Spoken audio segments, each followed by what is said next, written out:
So good morning, good afternoon, good evening, everyone. So happy to have you with us today and welcome to our virtual event, UNHCR's virtual event, looking back, moving forward and private sector support for refugees. This is a follow-up to our Global Refugee Forum of 2019. So we're 17 months after that amazing event and almost only 7 months away from the high-level segment for the Global Refugee Forum. My name is Dominique Hyde. I'm the Director for External Relations at UNHCR. And I'm really happy to be with you, honored to have been given this role of moderating. And I wanted to really tell all participants who are celebrating Ramadan today thank you for joining us. Ramadan Mubarak. And I wish you a happy, peaceful Ramadan. I'm also happy to see the number of participants growing every second. We're at over 230. We have at least 400 that have been registered. So I'm sure that the numbers will continue to grow. We've got friends and colleagues from governments, from the UN sister agencies, from civil society and NGOs, faith-based organizations, academia, and of course, the private sector. So we're really here coming together to really recognize and celebrate all of the commitments that were made by the private sector towards the aims and objectives of the Global Compact on refugees. I look forward to hearing from all the panel speakers and learning also more about your pledges and what progress has been made so far.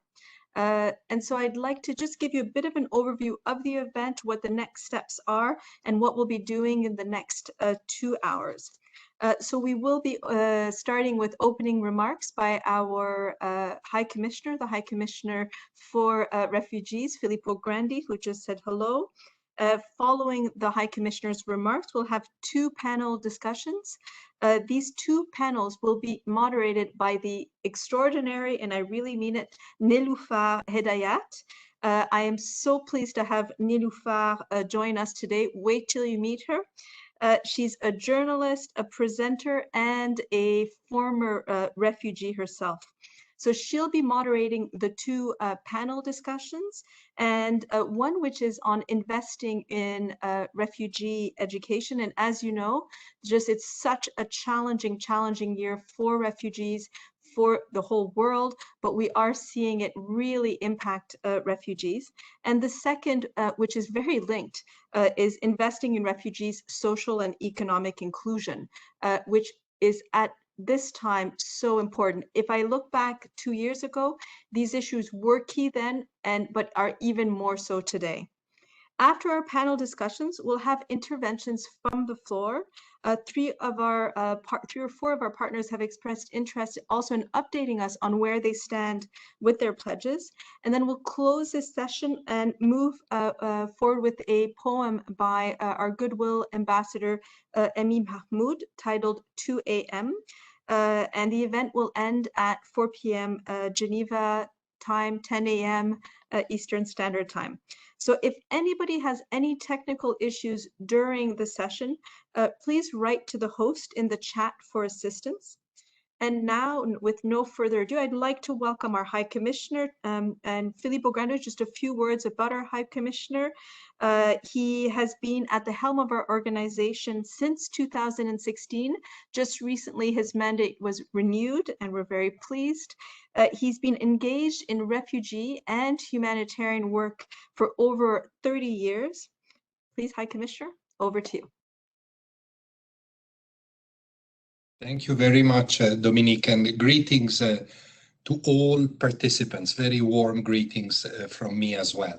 We're very happy that so many people have decided to join this very important conversation. And I want to take it from somehow where Dominique left it, or referring back to something that she mentioned. In December 2019, so about a year and a half ago, we organized, as you know, in Geneva, the Global Refugee Forum, a rather extraordinary meeting. And I closed that meeting, some of you may recall, at the little press conference that I did at the end of the meeting, I was asked whether the meeting had been a success. And I replied, I don't know yet if it's been a success, but certainly it has all the makings of a success. And I said this because it is very clear that after several days back then of discussions, many commitments involving not only our traditional interlocutor states, but also international, national organizations, representatives of civil society, academia, sports organization, faith-based organization, the private sector itself, the business sector itself. After these few days, it was very clear that there was a huge wave of commitment to try and address the problems of refugees and displaced through new approaches, with new, fresh resources, with new models of engagement. That was really the beauty of this unprecedented forum, which was, just for to jog everybody's memory, this came 1 year after the approval by the United Nations of what we call the Global Refugee Compact. The Global Refugee Compact is a document, I always call it a toolbox that offers those dealing with refugees proposes these approaches and these models. And the making that document concrete was the purpose of the Global Refugee Forum. And I think in that sense, it fulfilled the purpose. Its core message was that we are all responsible. We're all responsible for those people who have lost everything, all their belongings, their homes, their families, their jobs, and they had to flee because of violence, persecution, war, discrimination of different kinds. So it was an expression of solidarity. It was also a practical translation of what is written in the Refugee Convention. That is, that refugees are the responsibility of the international community. And of course, it also helped us and all of us recast somehow the image of refugees, people, let's make no mistakes, with huge vulnerabilities, with people that are at great risk of exploitation, of physical threat, of persecution, of discrimination, but people also that have so much strength and so much potential to offer to the societies and the communities that host them. I said makings of success when I concluded the forum, because of course, the pledges, as we call them, the commitments, the concrete commitments made by all actors, governments and others, were huge. I think, I'm never good with numbers, but I think there were about 1,400 pledges that were made, of which very significantly the private sector made 80 pledges. That was completely new. You have to realize that in the history of our organization, of course, we've been dealing with business leaders, business community, business organizations for many years, but to somehow see that organized in a big forum and see such solidarity from that sector of society was extremely important for us. And there were pledges of funding, of money. There were pledges of offering jobs to people. There were pledges of scholarships or other forms of training. There were pledges in the form of hours of pro bono services, for example, in the legal domain. Very, very interesting variety of pledges that we received from the private sector. Then, of course, just 2 or 3 months, 2 months after the Global Refugee Forum came the pandemic. And here I have a few things to say, because this is an inescapable part of any conversation today in the world. The pandemic, first of all, two words on that. Had an impact on refugees, displaced, stateless people, just as it had on everybody else from the health point of view.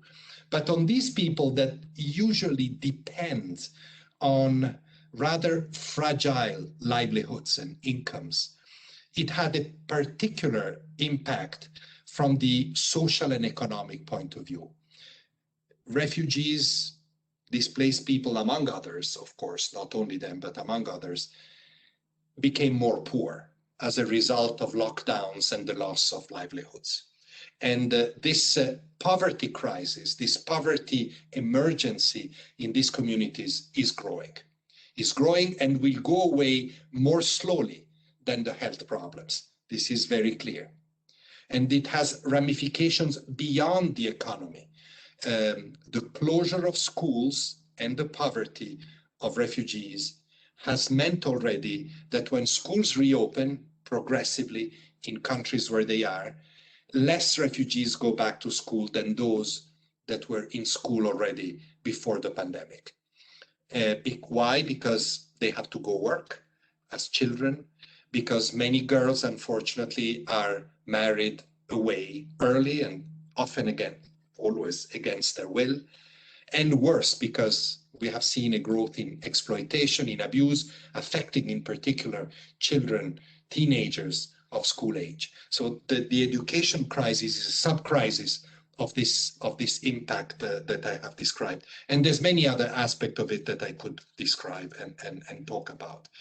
But on our side, COVID meant what we agreed in the beginning of COVID, not just the UNHCR, but all the operational part of the United Nations, is that we couldn't simply go away. The Secretary General coined a slogan, we stay and we deliver.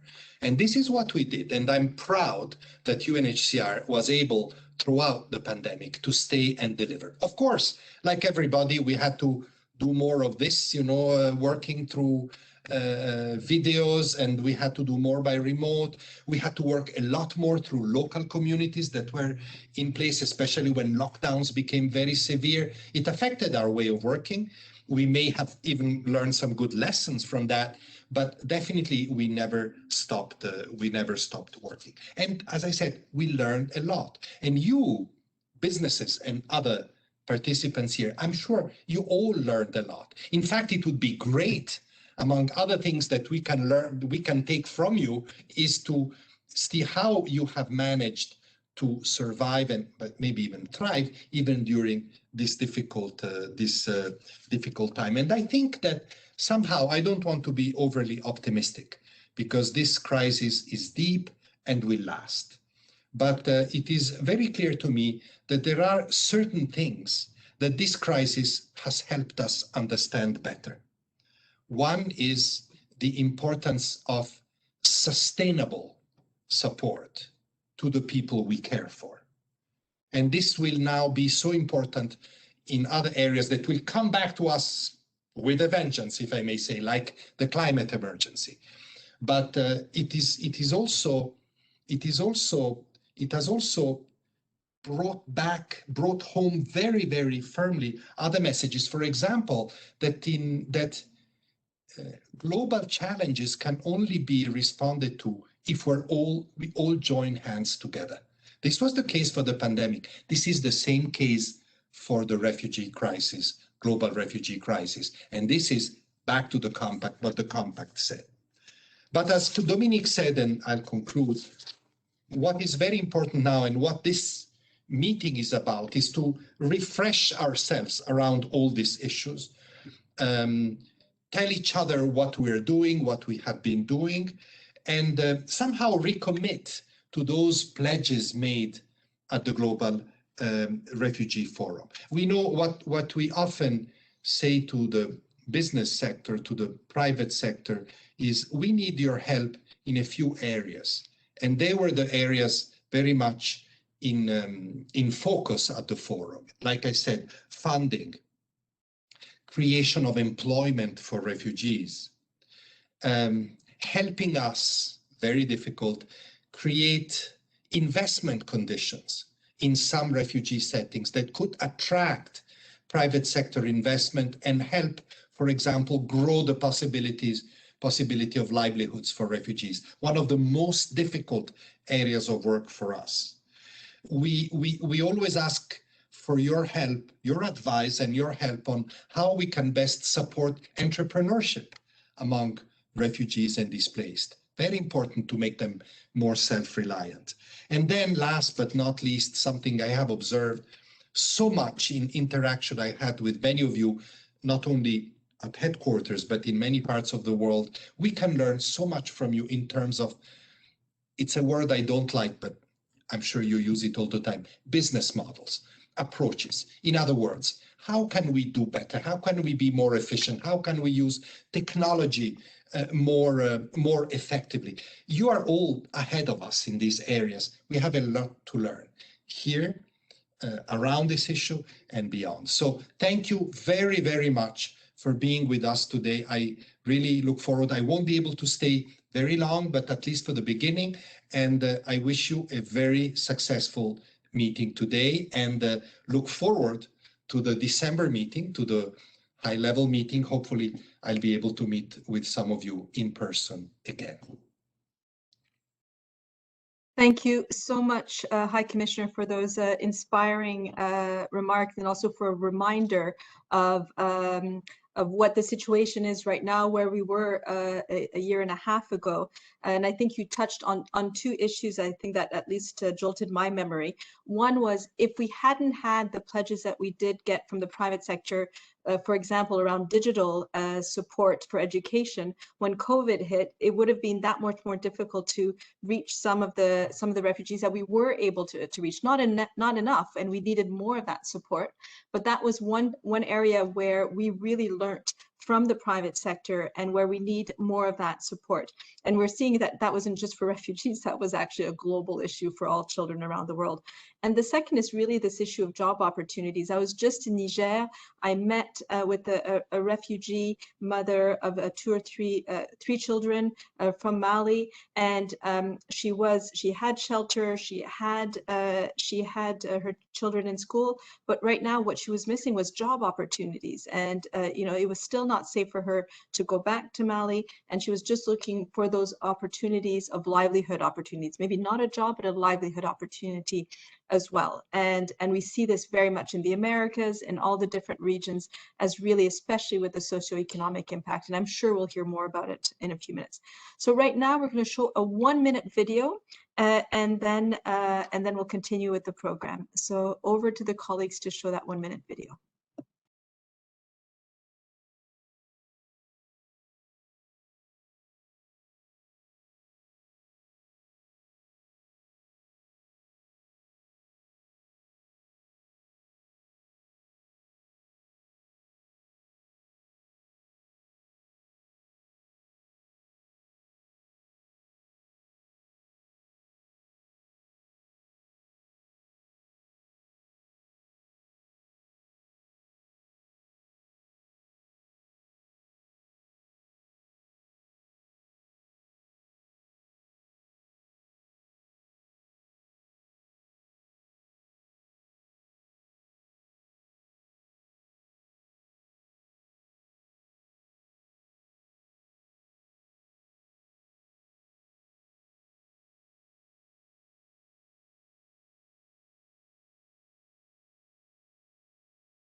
Welcome back. Thank you for that great video. I'd like to now welcome Nilüfer Hidayat. Nilüfer, I hope you're with us. I hope you can join us again. As I said, Nilüfer is a multi-award winning journalist and presenter who has worked across American and British television. She is a former refugee from Afghanistan.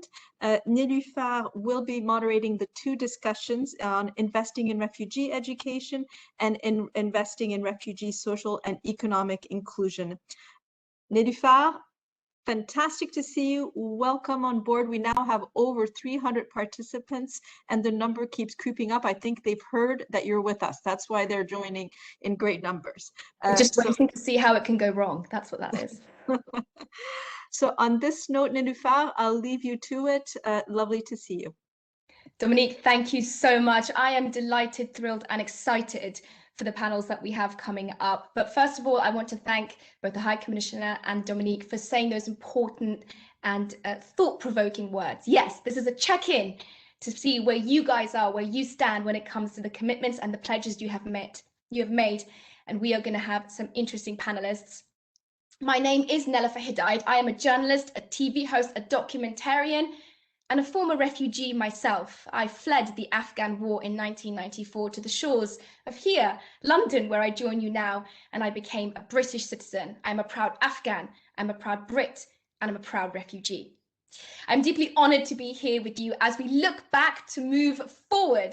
I will be moderating this discussion on refugee education, and today I am thrilled and honoured to be joined by Gillian Triggs, UNHCR's Assistant High Commissioner for Protection, Sarah Bouchy, Chief Impact Officer with Lego Foundation, Maya Ghazal, a UNHCR Goodwill Ambassador and the world's first female Syrian refugee pilot, and Catherine Tomei, who you saw in that excellent and inspiring video, Chief Executive of the Said Foundation. Thank you all for being here today to have this important conversation on refugee education and all the things that that will mean, and we will get into, to make sure that no child and no person is left behind. Now, Gillian, I want to start with you if I can. Welcome to this panel. A lot of businesses and organizations who are watching right now and growing in number resonate with the discussion and the commitments of the refugee education pledges at the Global Refugee Forum back in 2019, and many made pledges,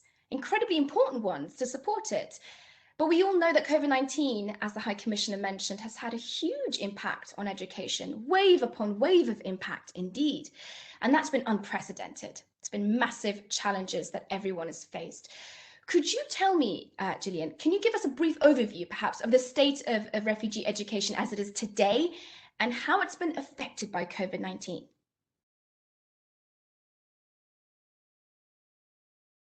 You are on mute. Can you hear me now? I can indeed. This is very much live and coming to you direct. So please, Gillian, start again if you might. Thank you very much. And as I was about to say, wonderful to meet you and to see somebody who's been so successful as a refugee. And you really are inspiring for all of those who perhaps watch this program. Yes, it's an important question. And of course, we have to recognize that the pandemic has, of course, had an impact on all school children. It's estimated that 1.6 billion children globally have had their classes suspended and they've not been able to get to school. We have to be careful in acknowledging that this is global and it's affecting all children, including my grandchildren. But the key point is that refugees, people who are displaced in their own country, are particularly vulnerable to this lack of access to education. And sadly, I think we're going to have a crisis within a crisis for a long time to come, because when these young people miss out on their education, then that is going to leave us with a deficit for some time. I think it's been important, as the High Commissioner has mentioned, the role of the private sector in supporting the work of the Global Refugee Forum.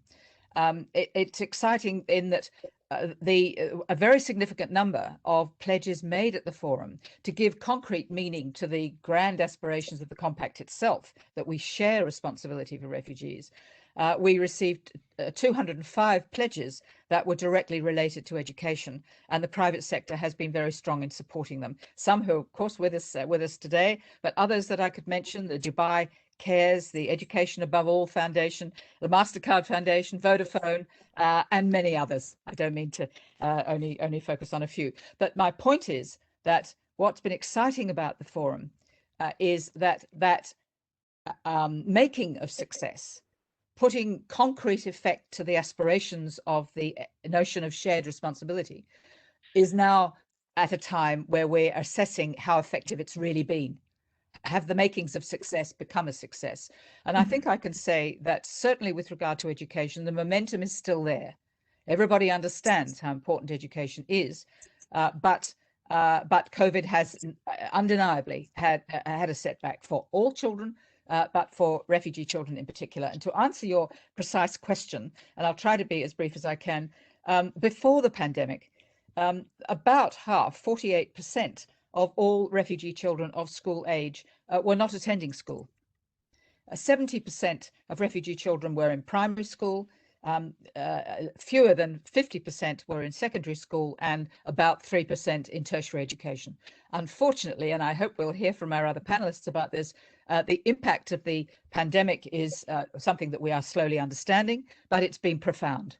That an already difficult situation is now exacerbated significantly by COVID, and we are receiving reports that children, particularly girls, are not returning to school for the reasons that the High Commissioner has set out: early marriage, needing to going out into the work environment, and so on, poverty in the families, growing exposure to domestic violence, to exploitation, and so on. But I'd like to finish, if I may, by on a more positive note, and that is that COVID has demonstrated in a way that almost no other global emergency could do why the compact is so important. With a virus at a global level, we must work together, whether that's on vaccines, whether it's education, whether it's access to work. And what has been really exciting has been that we've all learned to use technology more effectively. And that brings us back to the point that the High Commissioner was making. The business community, the private sector, has shown us how to use the technology more effective. So we've been able to reach remote communities to provide access to education, sometimes by putting batteries in radios and getting them out into remote communities. It's as simple as that, or it's very sophisticated. And of course, a 15-year-old can do it, even if I can't. And I'd like to mention one example. The Jordanian government, in particular, established an online learning platform for, among others, refugee children. And in this way, we've actually learnt a lot. And so I hope that as we come through the COVID, we now have more tools at our fingertips and a greater understanding of the importance to work together, so that we will ensure that we improve those terrible figures I gave you a moment ago about the failure of refugee children to really be engaged in the educational opportunities. So thank you very much. Gillian, thank you for outlining that for us and posing that very important point. COVID-19, the pandemic, as we see the ripples affecting through societies, different classes, different wealth groups, different races, education groups, is having a tremendous and profound effect. And it could be it can express itself and present itself in lots of different ways, affecting, as you said, your grandchildren just as much as it's affecting the 3 kids that Dominique mentioned meeting, the Malian children. So this is really important to know that COVID-19 is as much a setback as it is an opportunity. And that's what I'm hearing from you. Thank you for those remarks. Maya, I want to come to you next. If you could unmute your mic first. You're currently trying to complete your studies. I'm sure you've felt firsthand, Maya, the effect of COVID-19 on your learning. I want to understand how the pandemic has affected you. Hello, everyone, and thank you so much for inviting me to be part of this discussion and giving me the platform to talk about my own experience and share my story. So I'll start first by sharing my story to give you a bit of background. In many ways, I actually consider myself as one of the lucky ones of the millions of people around the world who have been forced to flee their homes. I left Syria with my mother and brothers, and we were reunited with my father here in the UK as part of a family reunification scheme. That meant that my journey was actually not dangerous. It was straightforward and it was safe. We got on a plane and got to a country of safety. But although that trip to the UK was a safe route for me, the real challenge of my journey began when I arrived. Before the conflict in Syria, I had a really normal life, and it's a concept that many people sometimes don't know, that actually before the war, when I was 12, we actually had a normal life. And then when the war broke out, everything changed slowly at first, but then things became increasingly dangerous and increasingly uncertain. Accessing school was often dangerous, and I actually had to change schools several times in order to avoid checkpoints, violence, and bombing. But despite all of this, I was very determined to keep my education. I knew the value of education and how it would set my future to be better. And I managed to keep it. When I arrived in the UK, I was 16 and I didn't speak the language. I didn't speak any English. I was excited to start school immediately, to meet new people, make friends, have a normal life. But things didn't pan out like that. I was rejected from 3 schools because I was Syrian, because they didn't know how to treat my Syrian secondary education certificates. I was told I had no qualification and therefore could not continue with my studies. Sometimes the rejection came in a sympathetic letter, but sometimes it was harsh, plain-spoken, and cold. I told them they should test what I knew, but they were not willing to do so. I've never experienced torture, so I can't tell you what that is like. But I can't claim that boredom is worse than anything else. But I can tell you that I was more frightened by the boredom and loneliness of being shut up at home all day, unable to learn in a British school, my education being taken away from me from any other day that I spent in Damascus when the bombs were raining down. Boredom crushes the soul, and it was incredibly demoralizing, and my confidence took a real hit, but not my determination. From lockdowns in Syria, sorry. No, I just want to jump in there because you've hit an incredibly important point. Yeah. Being a refugee, as you are, as I am, I fled the war in Afghanistan, you fled the war in Syria. Unfortunately, we have that in common. I hope the people who are watching this can see that. You carry that mental weight, you carry that strain with you. And sometimes it's as much about the psychological and the mental burden as it is the physical. But I want to get to the success of you and who you are, because I celebrate, because I Googled you. And the pictures of you as a pilot are so cool, if I might say so. You are what happens, Maya, you are what happens when we give refugees a chance. Can you share with us your story of how you became a pilot so that the viewers right now can appreciate that? So yeah, of course. So coming down to the point of the story, I was gonna come and say that I eventually managed to power through all the struggles that I had, to understand who I am, that I am here to stand out, I'm here to prove people wrong. I taught myself English word by word. I made sure that I kept my hope and my determination. I went to a college and I told them that I have nothing to do. I just wanted to study. I wanted to improve my life and I wanted to prove myself. And that's when I feel like the happy side of my story started. That's when I learned my rights and how to use my voice. And that's what I do every day. I make sure that I use my voice, the advantages that I have, to prove people wrong, to tell them that I can and I will. I was warned many times when I had my dreams of doing aviation engineering. I was told that I couldn't do that. I was cautioned because I was Arab, and Arabs find it difficult to go through security, let alone becoming pilots. But I was determined. I couldn't let it go. I wanted to prove people wrong. I wanted to be the person that changes the trends, to show that refugees can and refugees will do. Luckily, in 2020, summer 2020, I managed to fulfill my dreams and become the first ever female Syrian refugee pilot. I gained my private pilot's license here in the UK, and I am not here to stop. I am going to carry on and hopefully become a commercial pilot one day. I am on the verges of graduating from university doing aviation engineering with pilot studies, and I know that I wouldn't have been able to do that without the support of so many, and without also believing in myself and my abilities and knowing that I'm standing here to prove something. And without the access to education that you had to fight for to get. Thank you so much, Maya, for sharing that story. I feel energized just listening to you, and I don't know what it's like to see the sky and fly or anything like that, but I live vicariously through you. Maya Ghazal, thank you so much for sharing that story. Now, the question that all of this raises for me is, how do we have more Mayas? I want more Mayas. We don't have enough of them, of her, in the world. What steps are actively being taken to make sure that people like Maya aren't the exception, don't have to be the strongest of the strong to succeed, but are the norm? This is important. How can we aspire it to be normal? Sarah Bushi, I turn to you for the next question. The Lego Foundation pledged 100 million, I will say it again, 100 million US dollars towards play-based learning for primary school students in Ethiopia and in Uganda. What do you see What did you see, I should say, that led LEGO Foundation to invest in refugee education, and what has been the outcome?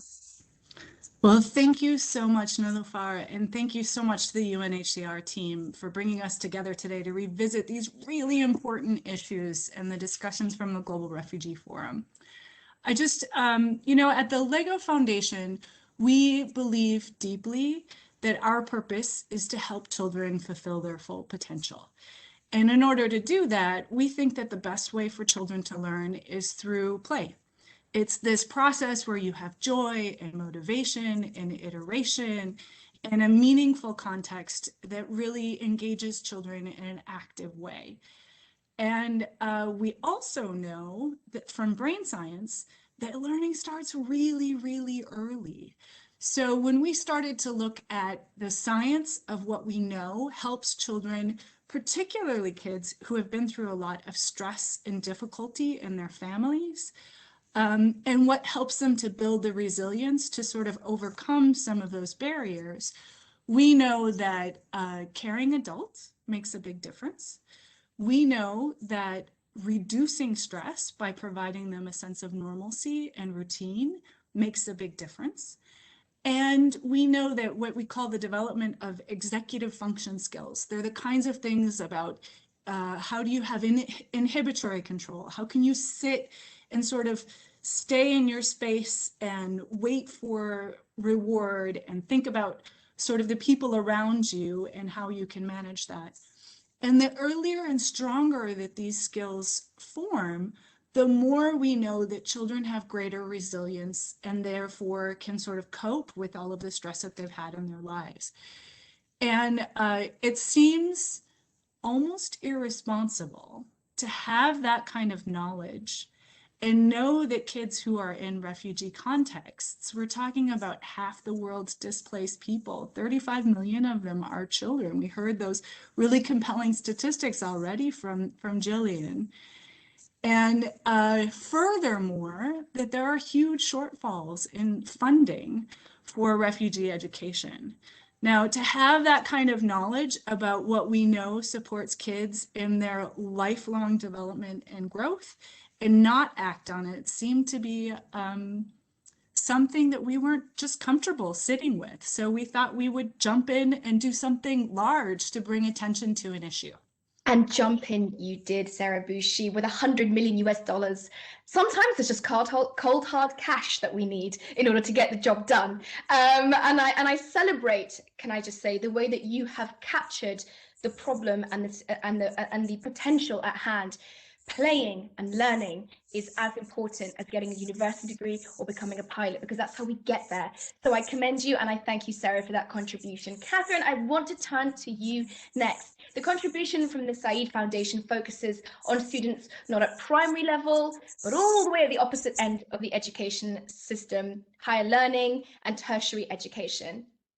Now, you've pledged £700,000 to UNHCR's DAFI scholarship programme.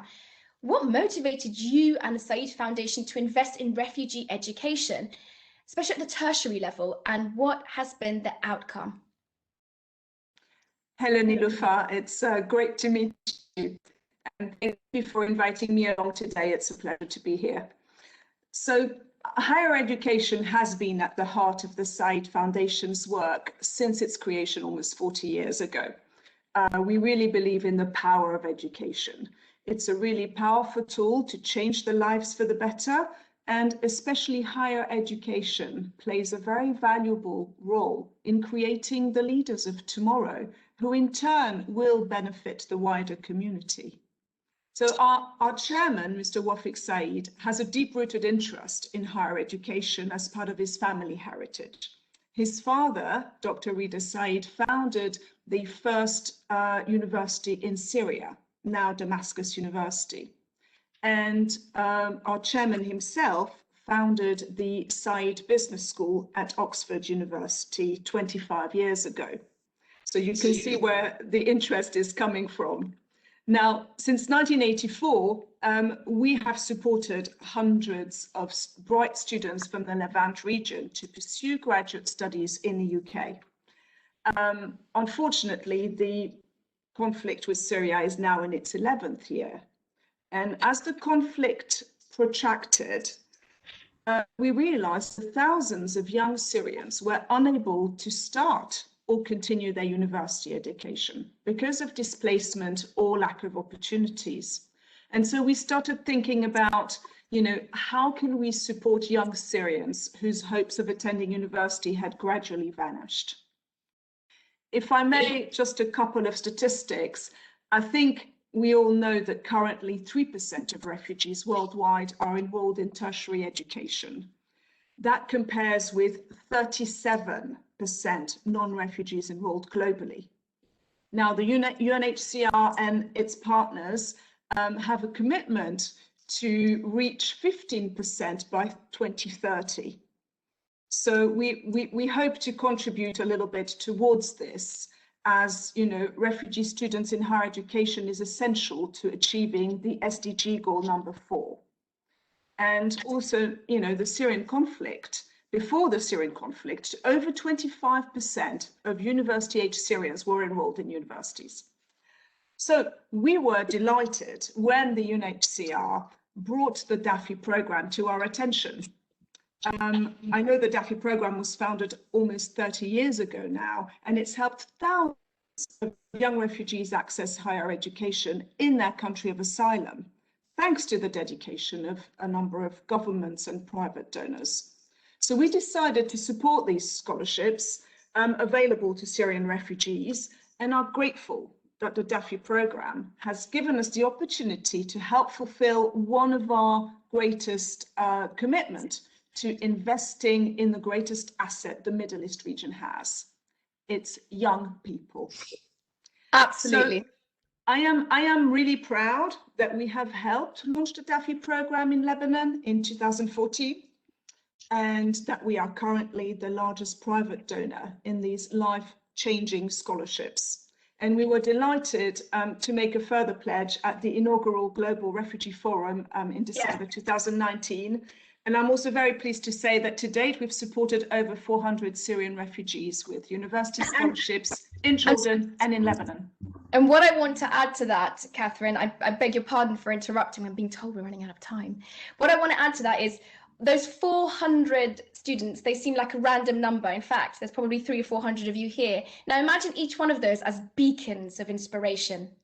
Each one of them just flashing with the view and the idea that you can, that we can, that refugees are able to. That is what you and the Said Foundation have done. So thank you very much. My thanks to you for being here today. We are seeing tangible steps forward for education for all, with examples of how the international community is stepping up for refugee learning. Now, this change is inspired and guided by the Global Compact for Refugees framework, as you heard mentioned earlier, as the UNHCR looks back to move forward. Now, Gillian, Sarah, and Catherine, this is a question for you. What two inspiring things do you hope people watching right now, streaming this right now, take away from the Global Compact on Refugees? Catherine, if I can stay with you, what specifically is in that framework that gives you hope? I'll try and be briefer this time. First, I'd like to say that both you, Niloufar, and Maya are both very inspiring. So if there were two things that I would like people to take away today, first of all, is that it's easy to forget that education is a basic human right, and it's often taken for granted, in our part of the world. I think refugees who have the opportunity to attend university are given a real boost, a real confidence boost, and it allows them also to build much needed bridges with their host communities. They also have the opportunity to volunteer and give back to their host communities. And I think educational opportunities offers them dignity and hope for the future when work opportunities are so restricted and there's so little else to do.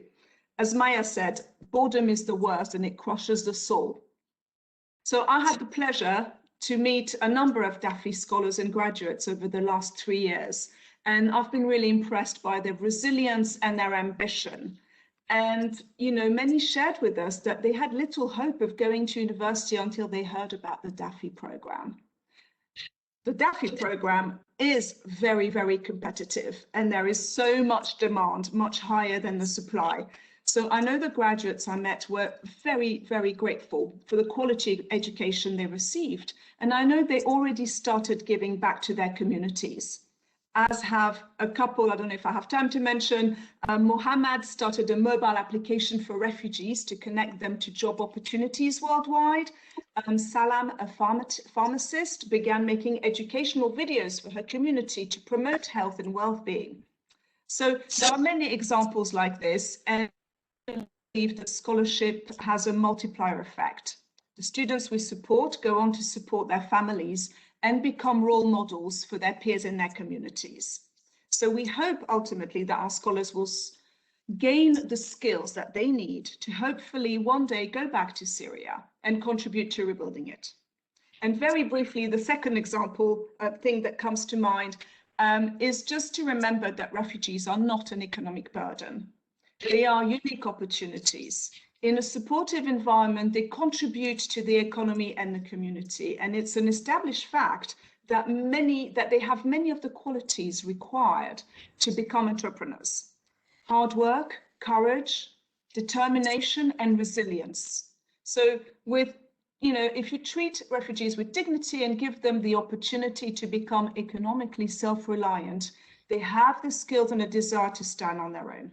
I always say, Catherine, and I wonder if you agree with me, that it takes everything we have as refugees to get on the shores at the border of our host nations or wherever we might be. Anything from there is a plus for everyone. We do not, as a refugee, when we came to the UK, we came and we landed here and we had nothing. Our tank was empty.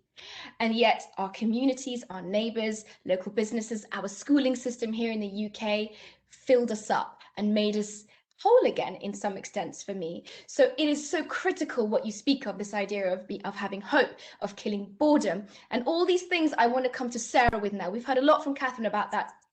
What thoughts do you have on the compact and any hope it can offer us and the private sector who are watching right now? Yeah, two, and just really quickly, because I know we're running out of time. First, and I think importantly, as you pointed out before, COVID has disrupted everything. And that disruption has caused a lot of innovation, a lot of rethinking. Now is a time to do things differently, not to go back to sort of the old ways, but think about a more playful and thoughtful and way to engage children in their learning processes so that we instill that sense of lifelong learning. And then the second is just like the promise of what has been started with the Global Compact, with all of the people on this call, with more voices. It is true that more people are affected by these kinds of really disruptive situations, but it also means we have a movement that we are all a part of. So my parting thought there is we all just need to use our voices, be vocal, talk more, and do our part together. And that's how we build the movement to really make change in people's lives. And the key factor here, Sarah, if I could stay with you for a moment, is the idea of creating moments of opportunity. There is no fail-safe way of engaging organizations like the UNHCR and the private sector. You're not going to be guaranteed success, but that's the point of entrepreneurship. That's the point of business, that you try. If something doesn't work, you try again. How important is that, the framework, the compact framework, and new models of thinking about refugees, of approaching refugees? How important is that to integrate and be responsive to as a private business? Yeah, I think it's really, really true that this is an iterative process. If all of us had the answers, we would execute them straight away. But it should be something where we're learning together, where we're sharing and looking at innovations, and where we can point to each other about what we're learning and accomplishing so that we don't repeat the same mistakes. It's a process of inquiry, and that's what complex problems require. Thank you so much, Sarah Bouchy. Gillian, let me come to you. We've heard about complex problems requiring complex solutions. We've heard about the idea of needing to make sure that there is hope to fight boredom. What else can we learn from the Global Compact? COVID-19 has dislodged so much of what we knew, and there is so much that we don't know and so many opportunities there. I want to come to you, Gillian, next. I think for me, we now have an opportunity to use the Secretary General of the United Nations point, build back better. In other words, we've learned so much from COVID, a tragedy for millions of people, and a long lasting impediment and regressive position, one fears, for people, for refugees and displaced people in terms of education. But we have the opportunity and an understanding of how working together we can, in fact, solve these problems. So I think, tragically, it often takes a catastrophe to move us to the next stage. And I think this is really what's happening. We know we've got to work together. We're in this together, as the High Commissioner has said. But we also know we've got the tools to do it. And one thing that you asked about what will inspire us from this discussion, for me, it's how exciting it is to know that we've got the private sector, we've got faith-based groups, we've got scholars, we've got journalists, we've got young people saying we can do this together. And I think that's exciting. But I'm, of course, enormously encouraged by Maya and by you, Nella, for that in the end, it does come down to that wonderful, magical, personal capacity to be absolutely determined that you're going to be a great journalist or you're going to be flying that plane, things I would never have thought of. So you're inspiring for me. But you show us that there's a personality element to this too, determination and a need to be self-sufficient. And I think we can help to do that and to build back better. Thank you. Thank you so much, Gillian. Now, there's a lot to be said for the private sector. Those of you who are watching right now, getting engaged with the UNHCR to make better communities, to build your businesses, to add in some way. But let's not forget that refugees often come with a whole set of issues that need to be dealt with. We need as much care. We need as much access to healthcare. We need as much access to mental health care as we do anything else. And I think that's what I'm hearing from you, Gillian, and from the other panelists, that this has to be a holistic approach, but you are very much, dear private sector, part of that solution. Maya, can I come to you last? What are your hopes for the future of refugee education? So for the future, for the near future, I definitely have hopes that post-COVID, we manage to get girls back to their education, and not just that, but to offer and encourage more girls to go back, refugee girls to go back into their education, because it's very important. And for one thing, I know that I don't just believe, but I know for a fact that when one woman succeeds, we all succeed and we make a difference. But education is key, as we've learned from this panel, and we should all think about education as being as important as food, water, and safety. It's a right. And in my work for the UNHCR, I call for the expansion of scholarships and access to university so that all refugees can have the opportunity to study with the same determination that I have.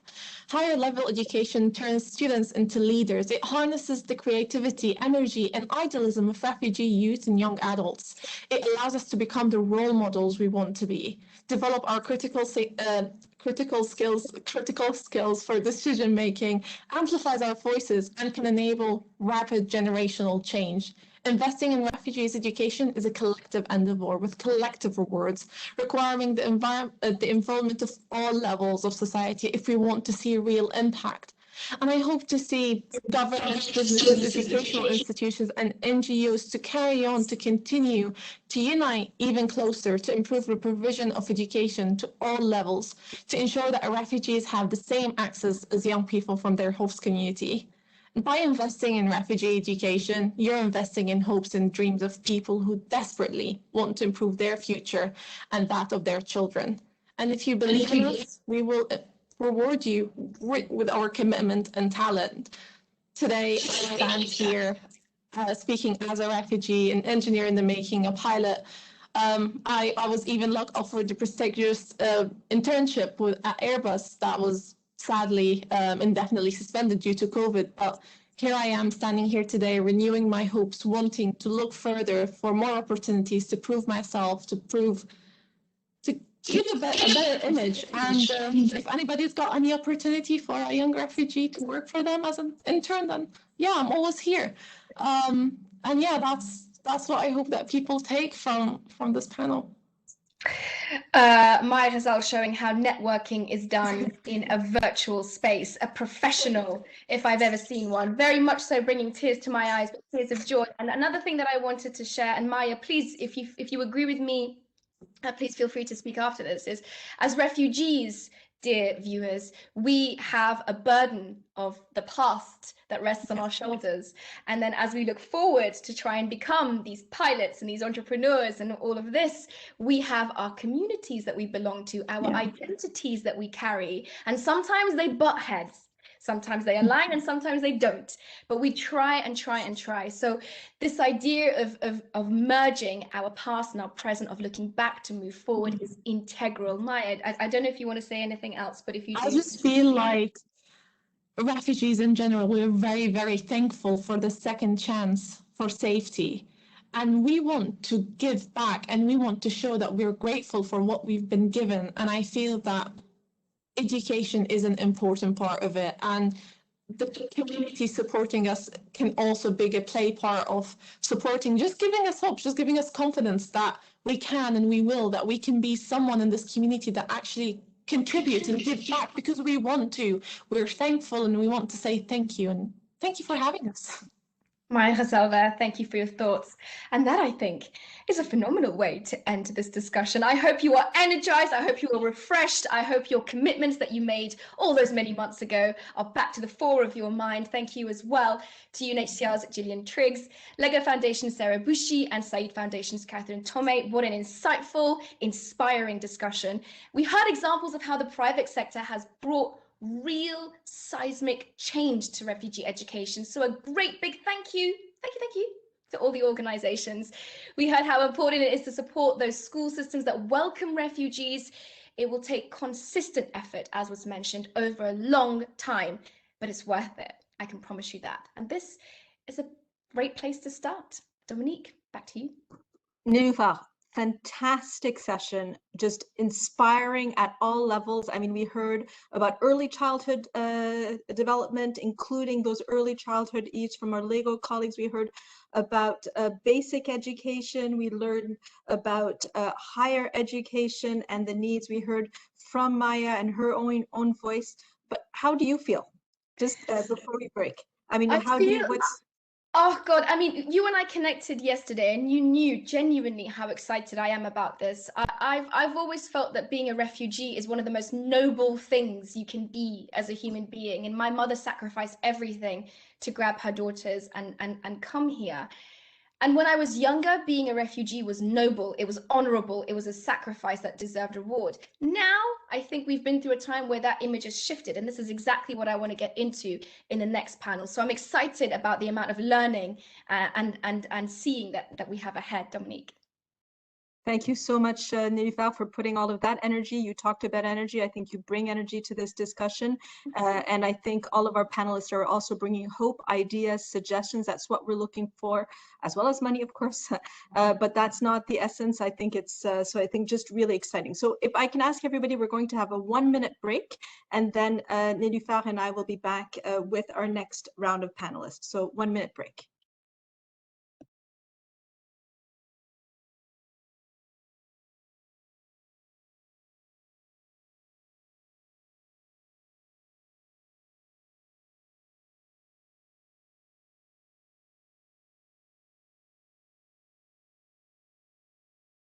Welcome back, everybody.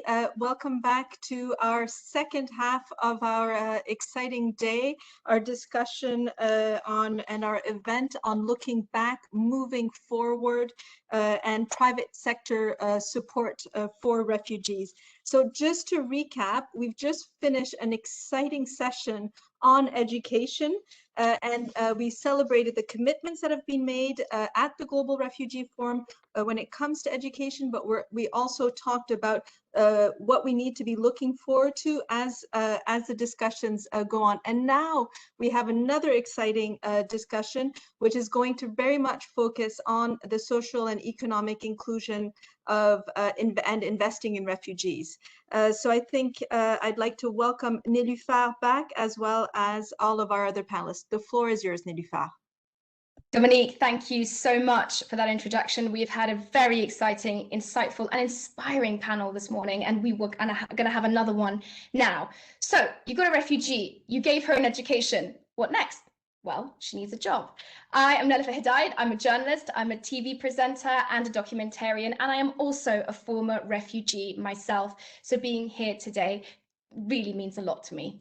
We all know that the refugees need jobs, they need opportunities, they need internships and apprenticeship to create a better future for themselves and the community that is hosting them. So much is on the line here. So much is on the line. But this is great because it means that there is an opportunity, a win-win opportunity for all. And that's what I want to get into today. So how can we help to make this win-win situation happen? Specifically, how can the private sector help to make it happen? Joining me now to tackle these questions is Jaime de Bourbon de Palm, Senior Advisor with Private Sector Partnerships at UNHCR, Joanna Ibrahim, a Syrian refugee entrepreneur and the creator of Open Taste, a project that provides employment training to refugees in Brazil. Tolga Anju is the Retail Operations Manager with Inca Group, which operates IKEA stores worldwide, and Sergio Pimenta, Vice President for the Middle East and Africa with the International Finance Corporation, the private sector arm of the World Bank. It's a lot of talent right there. Welcome, everybody. Jaime, if I may start with you, and let's just make sure that your mic is switched on. What is the private sector's unique position to do to make the difference in refugee lives? Like, what is it that the private sector can do specifically and uniquely? Thank you, Nelifar, and thank you, partners and friends, to be here today. And we need to recognize, I mean, you were talking earlier as well about changing the narrative, and I think that's very important. And one of the first things is to see refugees not just as refugees, but also as employers, employees, scientists, creators, entrepreneurs, and consumers. So in other ways, as economic actors. And it's there where I think the private sector can make a difference. And having established that, you can talk to economic actors with economic actors, and that makes communication a lot easier. And something what you said and Dominique said as well, it's not just CSR, that's very important as well, but it's also looking at the refugees as an opportunity, as core business interest, as a long-term investment, but also as a way to engage your own employers with a greater cause, and also your customers to see that you are actually global citizens as a company. So I think that's quite important going forward. Now, there's three things I would like to quickly highlight. First, is what the private sector can concretely do. It's something you do every day, which is to employ people. And why not hire a refugee?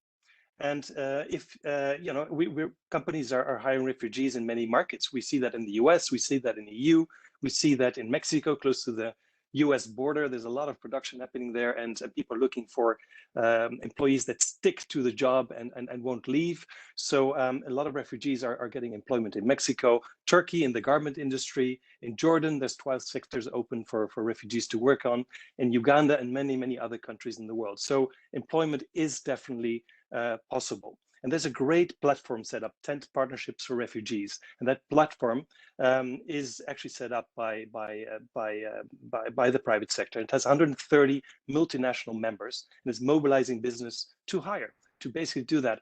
And it's also looking through the supply chain. So if you can't hire people in the country you're at, your supply chain could. And it's also supporting entrepreneurship. So they've already reached a lot of possibilities. They have been hiring 39,000 refugees, supported 5,000 entrepreneurs, and placed 144,000 orders with refugee artisans, just to say it is possible. And you can join this Tent Partnership for Refugees just today. You just go online and see, and they can guide you through that process. So it is a possibility, and it's happening right now. Now, when you hire a refugee, you make a huge difference. Just think of your first job and how transformative that was. And if you would be in a society where you don't know anybody and you just learn the language you heard in the previous panels as well, you know, how transformative would that be for a refugee? So you'll change one life, one family, and you'll have one community transformed. So that's the best thing you can do today. The next thing you can do for those who are more into infrastructure, you can have a huge impact as well, because what we really need in refugee camps is leapfrog technology. We can develop modern infrastructure and provide modern services, even the toughest place on earth. Just think of access to modern energy. 90% of refugees don't have access to energy. And if we provide clean and safe tech, which we're all trying to do on the roofs of our cars, and we try to drive electric vehicles, if we develop just simple solar panels in refugee camps, people can have access to connectivity. If you have access to connectivity, you have access to online education, online finance, online jobs. So that's another challenge. And if you can make it work in the toughest places on earth, that technology can work anywhere. So that's a challenge to you, and your own employees would love to work on to crack this case, and it's happening already as well. And the third thing you could do is to support the local private sector. That's the private sector as well. That's the entrepreneurs that are locally available. And just think of those migrants that have moved, say, to the US is a great example. The best I know is Hamdi Ulukaya, the CEO of Chobani, and he made $1 billion on selling yogurt in the US. And he's the one who set up the Tent Partnership as well. But there's many people like him that are still living in refugee settlements, and these can be supported with skill training, with capital, and with access to market. Now, UNHCR, and then I'll round up, Nelufar. UNHCR has set up such a platform called Made 51, which provides access to market for a lot of artisans, high-skilled artisan products for households, decorations worldwide. And companies like Schneider Electric is supporting refugees on a total different way to give them skill training to become electricians and entrepreneurs with electricity, and help with the electricity transformation in those camps. And lastly, access to finance. I mean, that is quite a key, and I'll give it an example later today. Back to you, Nelufar. Jaime, thank you. As a trained journalist speaking to time there to almost within a second, I am very impressed and thrilled, because now we can go to Tolga with the correct amount of time. Tolga, you've pledged to give thousands of refugees work placements in IKEA stores around the world. And that's just one element of what the Inca Pledge is. Could you tell us a little bit more about what the Inca Pledge is and why it's important for global companies like IKEA to take a stand on the refugee issue? Because let's make no mistake, by doing something or by not doing something, you are making a stand. Tolga. Thank you, Nelufar, and thank you, everyone. It's a true honor to be back here and follow up a little bit on where we are on the pledges we did 1.5 years ago. IKEA is a very humanistic company with a clear vision to create a better everyday life for the many people. And the many people includes also refugees, in particular, the ones who are struggling to find their way forward and get the support they need. And we also see that having a diverse company brings not only benefits to ourselves in our terms of creativity and etc., but also in business numbers. So in fact, our strong belief is refugees brings great value to our business, and doing good business is good business for us. So 1.5 years ago, we made 3 pledges when we all met together, and it's great to have a quick follow-up on those. However, as has been mentioned, just months after we made those pledges, the whole world entered into a pandemic, and for us at IKEA, we were in a stage where almost 80% of our stores all around the world were closed. However, the COVID-19 has not impacted our commitment. So where do we stand? The first pledge we made was to, in our Skills for Employment program, support at least 2,500 refugees around the world in the 30 countries where we operate. And we had all the plans ready in January 2020, but 10 of the countries managed, despite COVID, to actually activate the program. And so far, we have had 250 refugees joining, and 2 out of 3 of the participants have received a job within IKEA, or sometimes also outside of IKEA, because they have developed their skills. And we are super committed to continue. And some of the numbers are so inspiring, because in Austria and France, the number is 9 out of 10 of the refugees joining these programs gets a job. So we are extremely happy to get more talents to IKEA.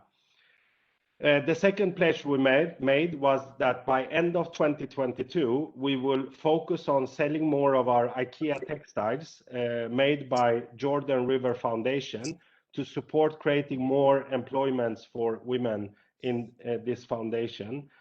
And we said that we're going to go from 5 to all the 30 countries. We have managed to get to 20, and we are on our good way, having 250 women employed and going towards the 500 as we have committed. And the last but not least important commitment we made was that IKEA Foundation will grant 100 million euro until end of 2025 to support programs helping refugees. So far, we have granted 30 million euro, so we have 70 more to go. But with these 30, we are focusing on Kenya and Uganda, and also Doloado in Ethiopia. So for me, it's just a quick recap to remind ourselves it's time to act for all of us. Tolga, I need a new Malm draw set that I've been meaning to purchase, and you have in fact given me incentive to go and do that immediately with that amazing recommitment of your pledge. But jokes aside, I just want to stress one thing that you mentioned that is so critical. That is, it may be that these refugees do not stay at IKEA. It may be that they move on elsewhere, but the change you have created is irreversible. Now put that into a business model in a world in which we know that consumers demand conscientious businesses, demand businesses that take global ideas and the idea of people as seriously as they do profits. And I can see that this is in fact where you are drawing inspiration. So Tolga, thank you very much. Sergio, if I might come to you, how can we create economic opportunities for both refugees and their hosting communities? So it's one thing to know that we need to make this connection, another thing to actually do it. How do we mobilize the necessary investment from the private sector to make those things come together? Good afternoon, good morning, Nilüfer. Very nice to be in this panel, and I'm really excited to be here with everyone, and to also have been able to listen to the interesting sessions before. It's really an important conversation, and being from the IFC, was, as you mentioned at the beginning, the private sector arm of the World Bank Group, I'm very honored to be here. We invest in private companies, and what we do is we also help create markets. And when we look at the refugee space, it's something that I have to say it's relatively new for us.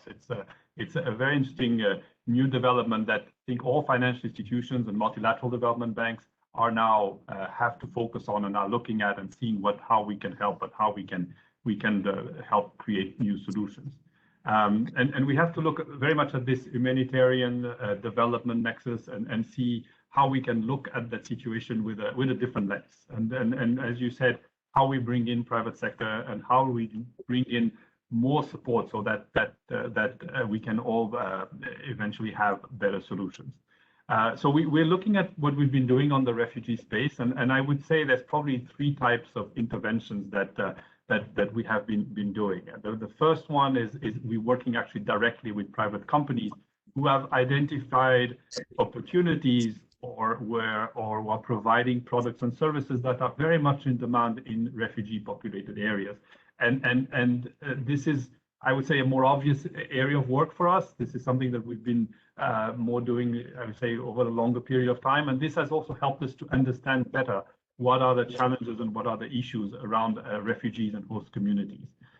Let me give you maybe a couple of examples. In Jordan, Lebanon, we have some of our existing private sector clients, like a company called Al Majmoua in Lebanon and Luminous in Jordan. They really saw opportunities in refugee hosting areas and asked us to support them in these new markets. And this is how we also invested in microfinance institutions who are now providing financial services to refugees. And that's something that is very interesting. The other area of intervention is really what we call creating markets. And this is one of the areas that we've been working in close partnership with the UNHCR. And it's very much how we sort of create new opportunities. I think that's really the answer to your question, is how do we look at the refugee space and create markets and opportunities there that both refugees, the host communities, and economic players can really have a very successful economic activity, create jobs, create opportunities, create employment, create growth.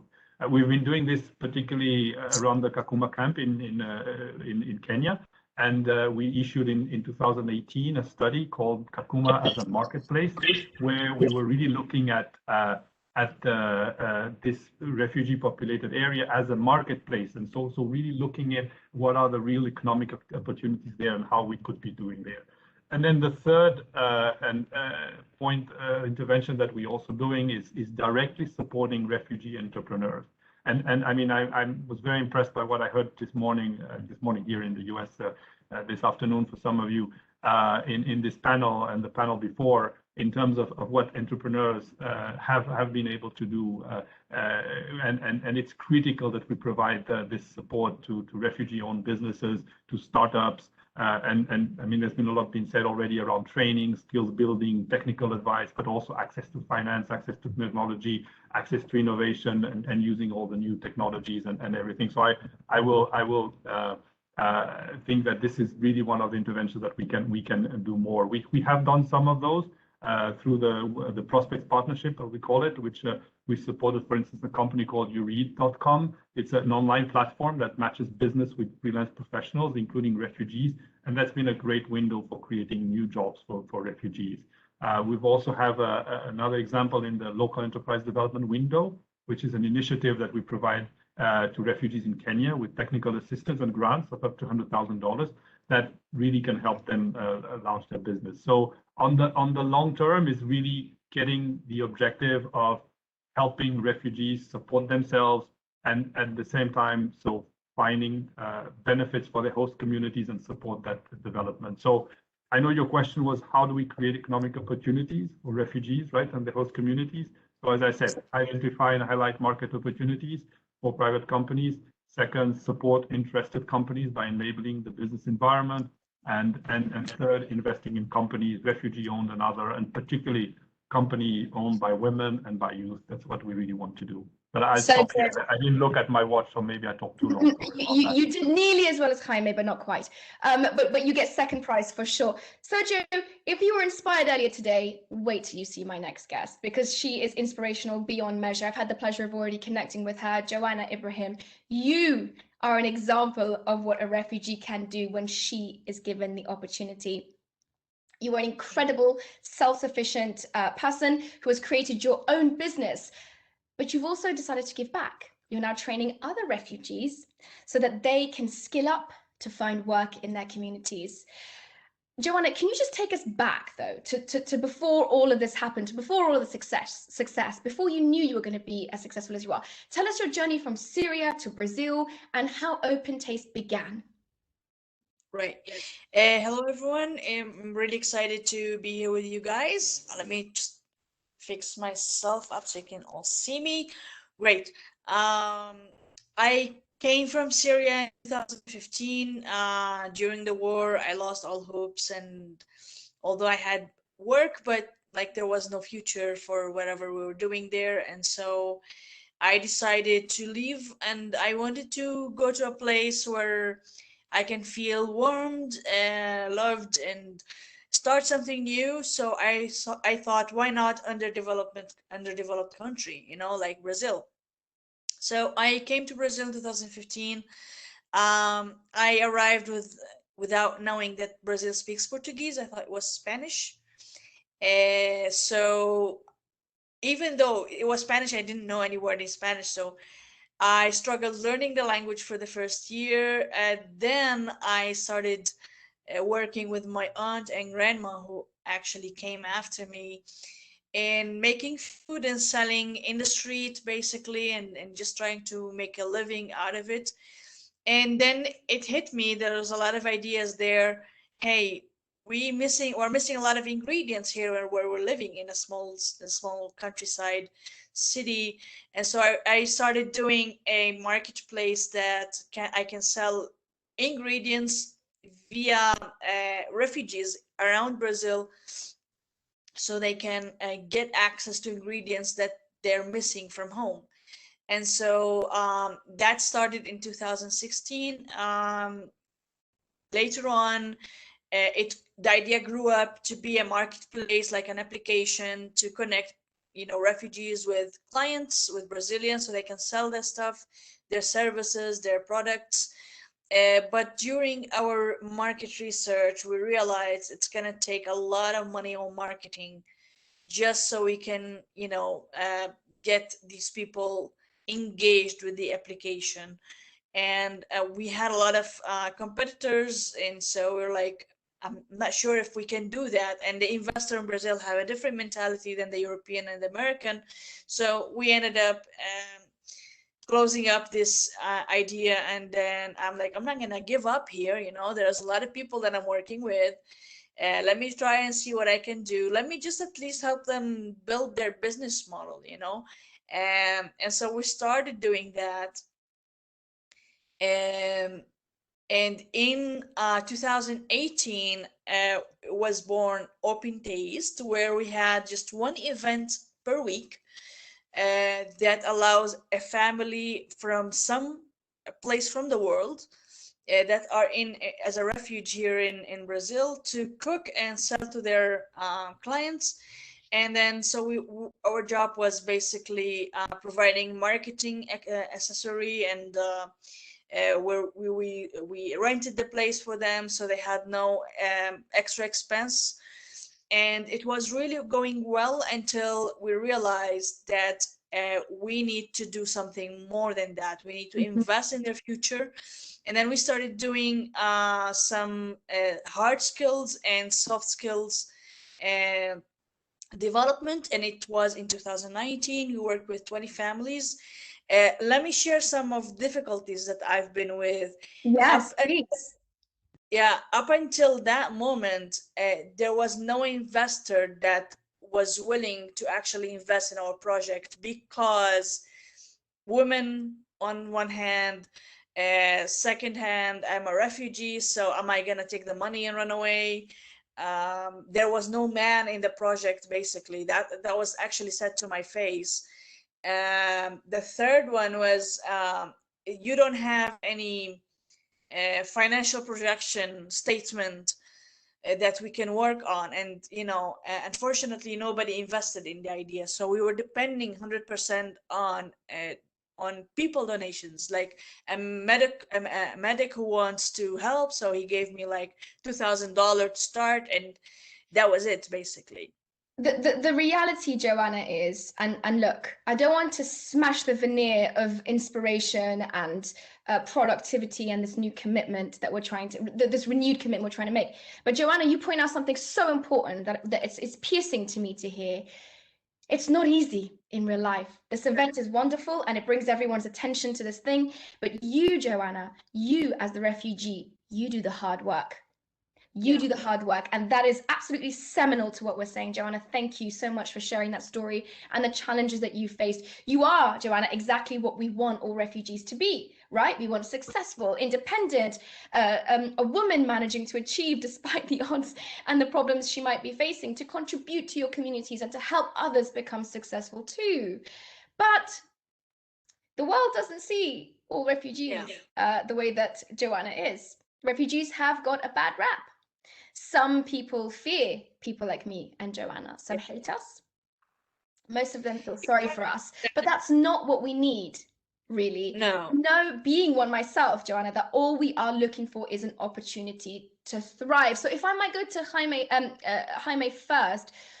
Jaime, what do you see as being the message that people get when it comes to refugees? What image do people conjure? And how can we change that? How can organizations, private or the UNHCR, change that? Well, first, globally, if you look what the refugee crisis, that's already a mislabel. Refugees are not the crisis. They're fleeing the crisis. They're fleeing war. They're fleeing persecution, instability. Their governments have been unable to protect their own citizens, or unwilling. International community is unable to support that, and so refugees are the cause of a real crisis, and they themselves are not the crisis. So that's one labeling. I think it's very good that all of us here calling it today should bring home. It's to say that there is no refugee crisis. There are many real crises that are real crises, and they're the victims of that crisis. So that's one. But also the private sector has a lot of misconceptions, and actually Joanna has summed it up quite well. Just to name a few, refugees do not pay back financial loans. I've heard it from time to time, but actual studies done show that refugees have the same repayment rate as the host communities, the country they live in. or sometimes even better, because if you get a chance, you're going to make the very best out of it. So it's not a bad investment. So definitely refugees do pay back loans. Second one is refugee situations are short-term and temporary, therefore not worth of an investment. Sadly enough, if we look at refugee settlements, they're there for a long time. Refugees globally are on average 16 years in refugee settlements. So that's a long time. So a loan for 3, 4, 5 years, that's nothing compared to the average stay. So that's another dispelled sort of false framing. And the third one is that refugees have no skills and merely beneficiaries of aid. But what we heard today and we keep on hearing is that when given a chance, they are really the economic drivers. I mean, the producers, consumers, and market drivers. So we should just make sure that they get that chance. And before I came, when I was still possible to travel, I went to Kakuma camp, and Sergio just mentioned Kakuma. That's why it's a good example. I met an entrepreneur there as well called Innocent. And Innocent fled Burundi, the violence there, and he was a chemistry student. And when he arrived in Kakuma, he said, well, I think they need soap here. 200,000 people live here. So he taught himself how to make soap and got the price right so that he could actually sell it. And when I met him, he said that he had about 15 employees, and he said, I need $6,000 of an investor to buy a machine so I could really ramp up production. He found an investor, and during COVID, he ramped up production 75%. And he gave free soap to those who cannot pay. So he's really contributing to the COVID response. He has now 42 employees. Is delivering to the refugee settlements, to the nearby towns, and to the international community working there. So his business is really thriving. So this is someone who doesn't need any humanitarian aid. He's taking care of himself, and he's taking care of his community. And he's part of the private sector. He's part of you. And he needed an investor from the outside to believe in him, and that happened, and that's failed. So that's another way of you to get involved. And another way for the private sector, I mean, that's very local, changing the narrative, showing the refugees, investing in them. But also we could really use the support of you as communication partners. One example during the Global Refugee Forum about 1.5 years ago is Ben & Jerry's. Ben & Jerry's dedicated an ice cream to refugees and had 8 posts and reached 10 million people. Now that was unheard of. And these are people we normally don't reach with our messaging. So that was hugely beneficial. And there's others. I mean, the Vodafone has done a lot of outreach, and IKEA and others. And I'll leave Tolga to answer to that. But being a communication partner is a great way forward. Here's the thing that I love about what you just said. Refugees are you. Yes, you watching right now, wherever you might be, in your room, in your house, in your office. They are you. We are you. We are as much business people and entrepreneurs. Think about the effort, the money, the budgeting, the route planning, the long-term plans it takes to be a refugee. That's what we're hoping is the skill and the opportunity that you can tap into. Tolga, let us come to you indeed. You must see public perception of refugees varying quite a bit across the countries where IKEA operates. How do you work with UNHCR and others to generate, I want to say positive, but I mean realistic perceptions amongst customers and co-workers? Super, and just building on what Jaime was also saying, I think one of the roles we can and should play is the communication part. To use the channels we have, sorry, hundreds of millions of visitors to our digital channels and billions of visitors also to our physical stores, I think it's a great opportunity. So we also did commit in the forum when we met 2019 that we will take a stand as a global business. And many people were asking also, how will your own coworker react? And again, going back to our vision to create a better everyday life for the many people, and also knowing that doing good business is good business. So if you allow me, I will give you 2 examples, one from a coworker and one from a participant in our refugee program. So the coworker is Claudie, one of our people and culture managers in IKEA France. She has coordinated 2 skills for employment programs in 8 stores and 1 warehouse, where we have had 30 participants who has learned essentials from customer relationships during 9 weeks. And in her own words, she is sharing with me the following. What impresses me the most is the adaptability of the participants. These refugees have been uprooted from their country of origin and their culture, but they can integrate at IKEA and its culture in a very short time frame. Today, we are requesting skills from all our employees, such as adaptation to change and to customers' new behaviors. And many of the refugee participants, through the trials they have been through, have developed this capacity very, very strongly. So it's an extreme talent acquisition for us at IKEA. And one of the participants, Tenzin, a Tibetan refugee who settled in Australia 2017, shares he is today very happily having a permanent role in one of our stores in Sydney. He shares the following with me.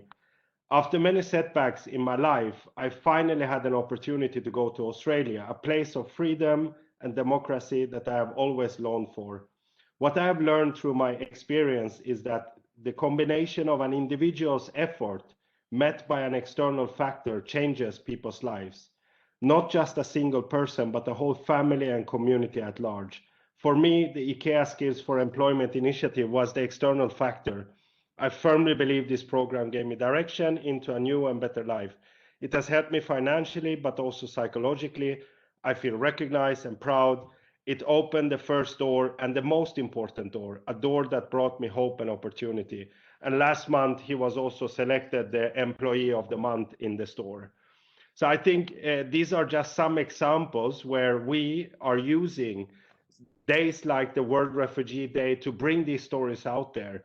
We need to contribute all together to change the narrative. And Nelafur, I would say, it's not about being realistic, it's about being true. It is a talent acquisition pool for companies such as ourselves to find people who are open-minded, who are skills to adaptability. And I must say that is the task we all have, and we need to constantly contribute to change the narrative because there is so much positiveness to share. Thank you so much, Tolga. This morning it was education, education, education. This afternoon, communication, communication, communication, as we've just heard. Sergio, I'd like to come over to you. What are you doing? What are you focusing on when it comes to changing the narrative of how refugees are perceived? Thank you, Nilüfer. Look, I think we're doing a lot because, as you said, the perception, there's a perception out there that needs to be corrected, that needs to be addressed.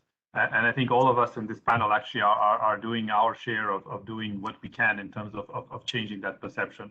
So you're asking what we are doing on the IFC side. I mean, we've tried to develop as much data as possible to give information on what is the reality around the refugee situation. And there's so many misperceptions. Let me just mention a few because I think they're the most widespread. And the first one is that a lot of people think that refugees, being a refugee is a temporary situation, and you know, people just are here for a little while and then they will go away. And we all know, unfortunately, that that's not true. That, you know, many refugees have been in difficult situations for sometimes decades, right?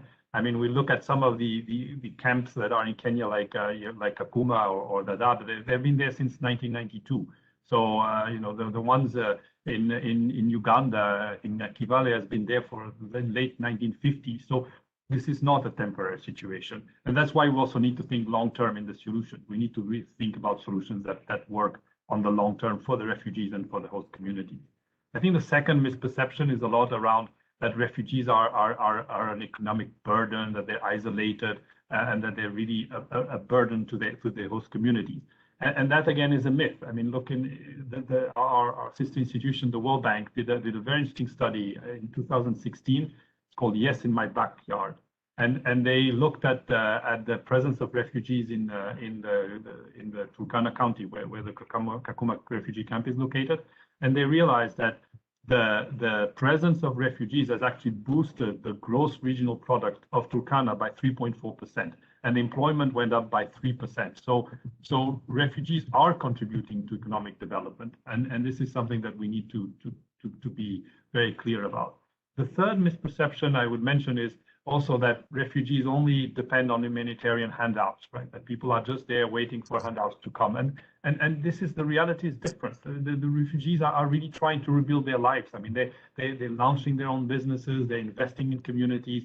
According to that study I was mentioning earlier, the Kakuma as a marketplace study we did, 12% of refugees in Kakuma identify themselves as entrepreneurs and as self-employed. So these are people, men and women, who are really trying to relaunch their lives and who are contributing economically. And I think the fourth, I'll wrap up just with one quick fourth misconception, is that refugees are poor and don't have means to invest. And that, again, we see it differently. It is not true. We've seen that there's been a lot of economic activity that can be financed by refugees themselves because they can contribute. So I think we can all change that narrative.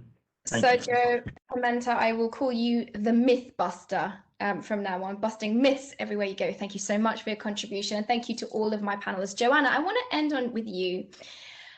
I want to ask you the final question because I think you are the person I'm learning so much from right now. What do you think should be the top priority for refugees when they want to work with the private sector? We've had so much from what the private sector is doing, and it's good, and it will be more. But what should refugees be thinking? What do you hope for them to do to have that brighter future? If I might come to you briefly.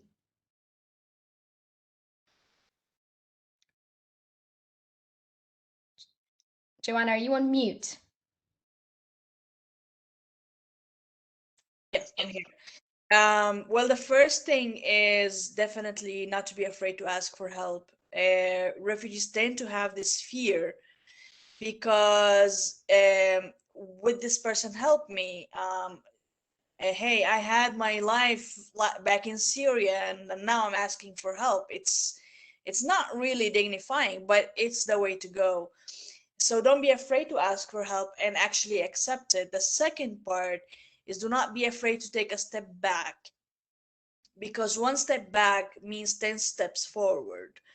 Taking a step back means sometimes that you have a degree, but you need to work in some place so you can gain language experience, so you can gain how companies work, because it's different. It's not the same thing.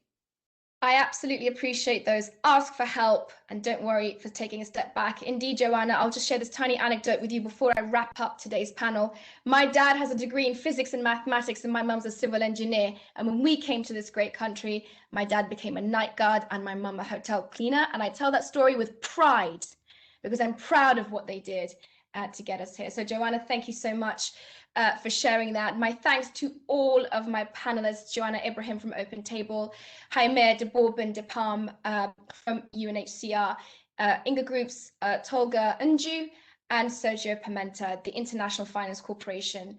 That's the private sector arm of the World Bank. To all of you for joining us today and for making us wiser, thank you. So far, dear viewers, we heard today that we can all do something to drive a mindset shift and to bridge divides between humanitarian and development work. Thinking of refugees as business leaders, as employees, as customers, as innovators, that's just what the private sector does. And it's what refugees themselves, it's what we want. That's it from me. Dominique, over to you.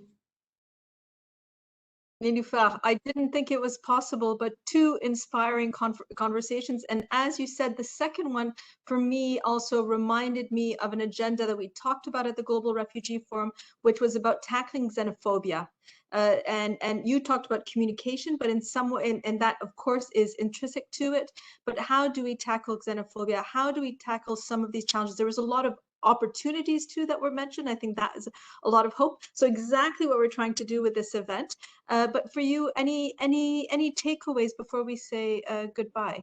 I think that the number one thing that I have learned as a refugee, but also as a tax-paying contributor to British society, is that this agreement between us, the stateless or the homeless or the landless, the UNHCR, you, and what you do, and what your colleagues who have helped me put today's panels together do, and the private sector and nations, this agreement we all make is an uncomfortable one. Sometimes it's problematic, but it's one that we have to make and one we have to support, because for more people like me to come to the fore to be productive, we need more of these contracts, of these social agreements, and we need them faster than ever before. And that's what I've learned today, that is something that's actively happening.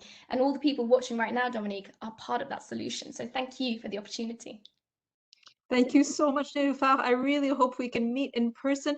I think something you brought was your example of how your family also supported you. But you know, many refugees that I have met recently actually don't have even that opportunity. They go on their own. They're unaccompanied minors, or their families, because of the community they represent, because of what happened to them in their country, are forced to flee, and they don't even have the backup of their family. So there are so many different situations. I really liked what I heard also from Joanna, that often people forget to ask for help, and all the other concrete examples that were given. So I think you're right. Let's look for opportunities. Thank you once again, Nilüfer. Please stay with us. We're just going to have a bit more left in our session, and now we want to listen to a few updates of where we're at with some of our pledges from some of our key partners. So if I could please invite Leticia Dirato Salazar Simpson, Head of Global Partnerships at Pro Futuro Foundation, to join us and to give us an update of where you stand when it comes to the pledges. Over to you, Leticia, and lovely and welcome on board. You're on mute, Leticia.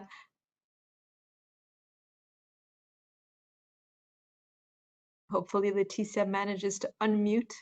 Yeah, can you hear me? Perfectly well. Welcome. Thank you, Dominique. And thank you, everyone. For us, it's a pleasure to be here.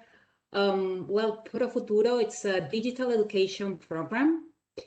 And we started adapting our program in 2017 for emergency contexts. Our intervention, it's holistic and it is aligned with the principles of the interagency network of education in emergency.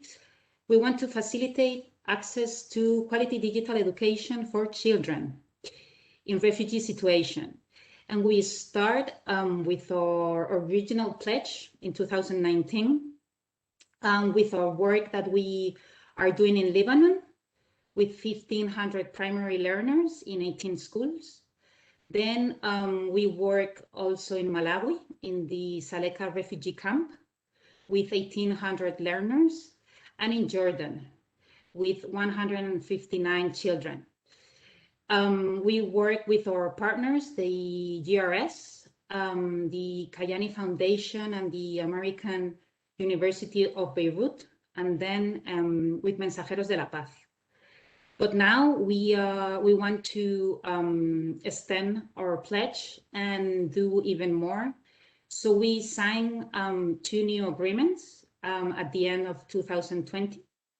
One with Spain for UNHCR and the other one with Save the Children, to implement the Pro Futuro digital education program in 6 refugee camps in Rwanda and in 2 refugee camps in Tanzania. In Rwanda, Pro Futuro and UNHCR will work in 9 schools, benefiting 70,000 children in 2021. We want to improve quality education in this school, facilitating all the refugee children integrate again in the national education system. And then in Tanzania, Pro Futuro and Save the Children will work in 8 primary schools and 2 non-formal education centers. We want to strengthen the learning process to 6,200 children through the inclusion of technology in the classroom.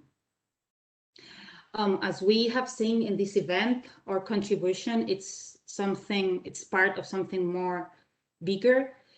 We've been inspired by the GRF and believe in its principle of responsibility sharing and all hands on deck on the Global Compact on Refugees.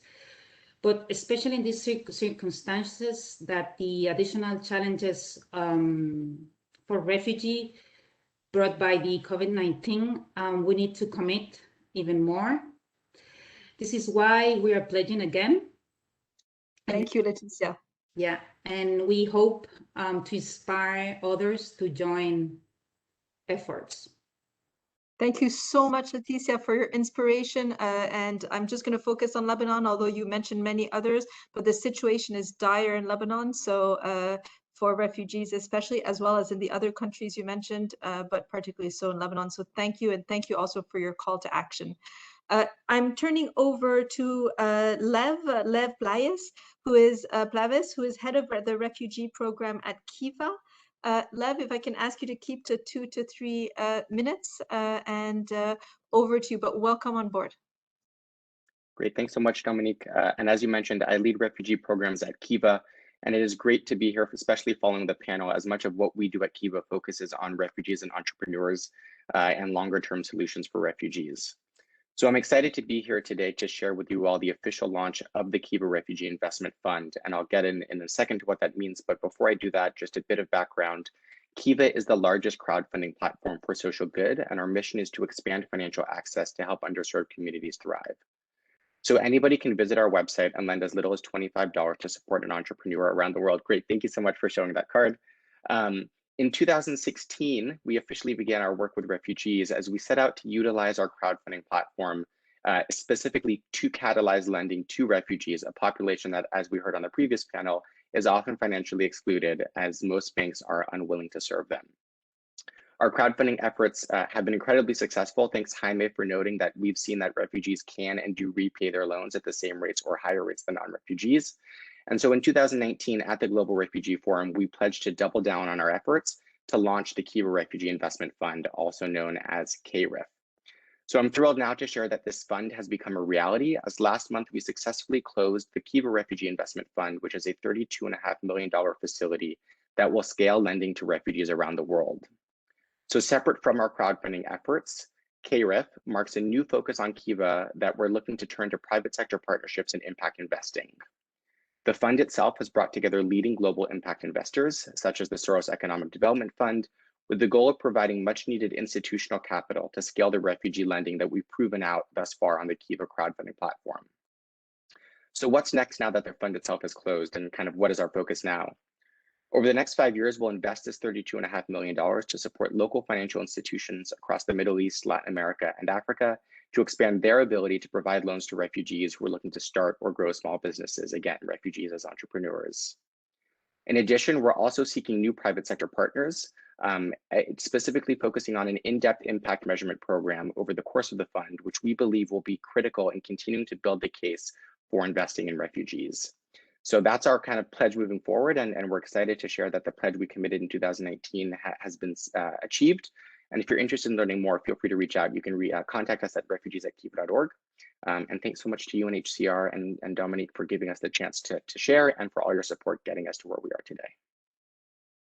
Thank you so much, Lev. It's lovely to see you again. And by accident, I have no clue. Your card is on my table. I didn't take it out specifically for this, so it was timely. But thank you for everything you do. I think Wonderful. It touches upon what Joanna also talked about, the difficulty of accessing loans. So now over to Definitely. our next guest, and thank you again, Lev, is Jasmine Simperham, the Global Project Coordinator on Forced Displacement from PILNet. And I'm sorry I destroyed your last name, so please reintroduce yourself. Over to you. Hi, and no problem. It's Jasmine Simpringham. And yes, I'm from PILNet, which is a global public interest law network. So I'm just going to speak very briefly about a joint pledge which was made by the global legal community, and particularly about the contributions made by the private legal sector to increase access to legal assistance and justice for refugees and others forcibly displaced. So as those of you working in refugee rights will know, effective legal assistance is fundamental for refugee response. Access to education, for example, and work rights are often predicated on recognition of a protected legal status and or the possession of certain documentation. So with refugees, when refugees have ready access to legal assistance, they're more likely to be able to be legally recognized. They're more likely to be able to navigate what are sometimes very complex processes to acquire certain documents, such as a work permit. When refugees are denied rights, are exploited in the workplace, or are victims of violence, legal assistance can support them to get these rights back, to seek justice, to find protection.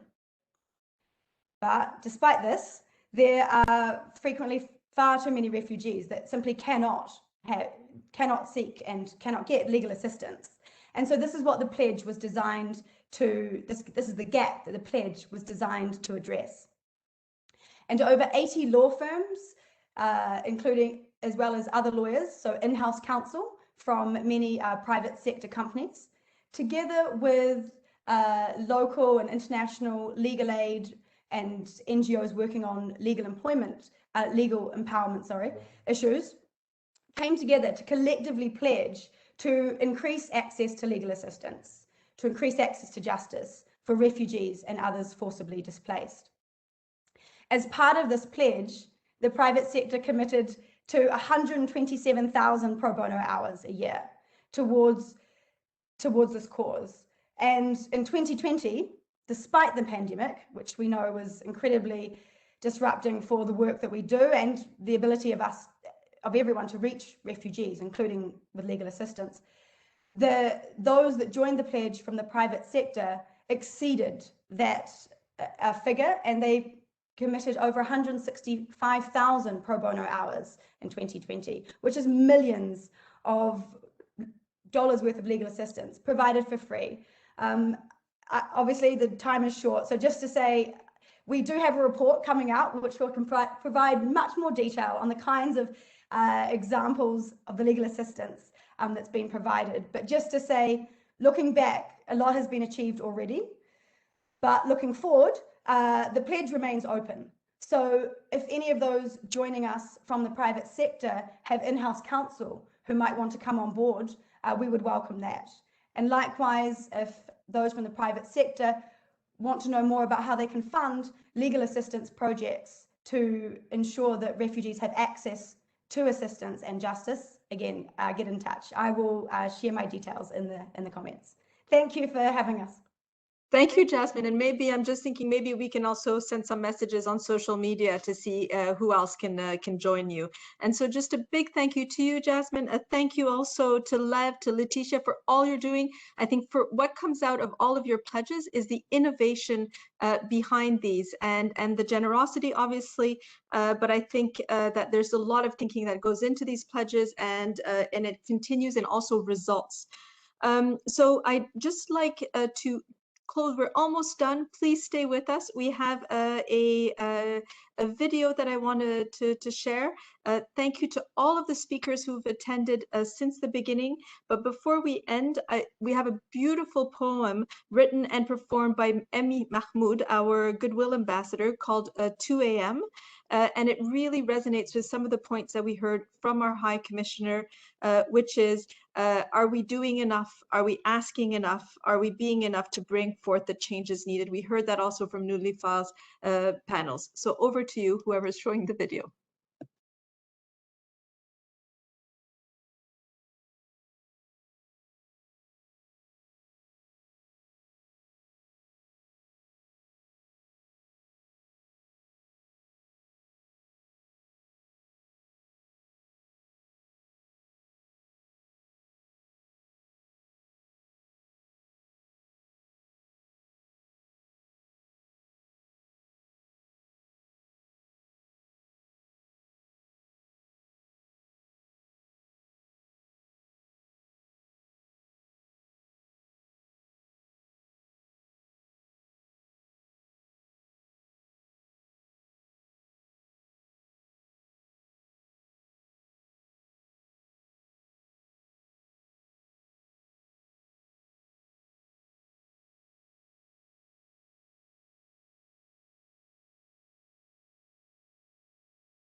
Thank you, everybody, for listening to that. I hope you felt as much powerful emotions as Emmy is able to convey on the plight, on the solutions, on the ideas that we need to all come together to bridge. Just at the start of the event, the High Commissioner called on us, had actions that all of us need to take. And so here again, I call on all of our private sector partners to continue stepping up, and in particular in support of the 5 key ways: funding, investing, employing, supporting entrepreneurs, and developing new business models to serve refugees. Thank you to all of our speakers. Thank you to Nilüfer, our moderator. Thank you to the High Commissioner, to everybody who helped organize this session today, and to all the attendees of the event. I wish everyone a fabulous day, or what's left of it. Thank you. Take care. See you soon.